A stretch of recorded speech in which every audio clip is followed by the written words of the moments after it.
আমরা এসে কোনো কোশ্চেন তৈরি করতে পারিনি। বিগত গভর্নমেন্টের যে মডারেটর ছিল তারাই কোশ্চেন করেছে। বাংলাদেশে, সারা বাংলাদেশে আমরা ডিসিদের সাথে কথা বলেছি এবং ইউনিয়নের সাথে তারা বলেছে যে কোথাও পরীক্ষা কোনো রকম দুর্যোগ ঘটেনি, একটি শুধু কুমিল্লা মহিলা কলেজে ঘটেছে।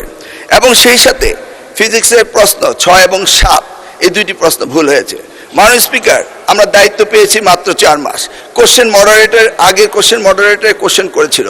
আপনি জানেন যে কোশ্চেন মডারেট করতে হলে এই প্রক্রিয়াটি 2 বছর আগে থেকে শুরু করতে হয়।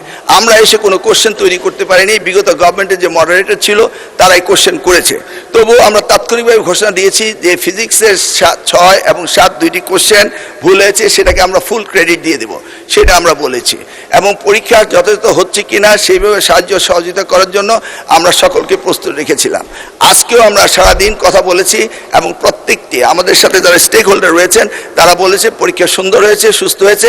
একটি জায়গায় শুধু কুমিল্লা সরকারি মহাবিদ্যালয়ে এই ঘটনাটি ঘটেছে এবং সেখানে পরীক্ষা সুন্দর হয়েছে। আমরা নির্দেশ দিয়েছি যে পরীক্ষা বিলম্বতে শুরু করার জন্য, এবং যে মেয়েটি কাপড় ভিজে গিয়েছিল বাড়ি থেকে কাপড় আনা হয়েছে, 1 ঘন্টা পরে পরীক্ষা নেওয়া হয়েছে এবং পরীক্ষার সময়সীমা বাড়িয়ে দেওয়া হয়েছে।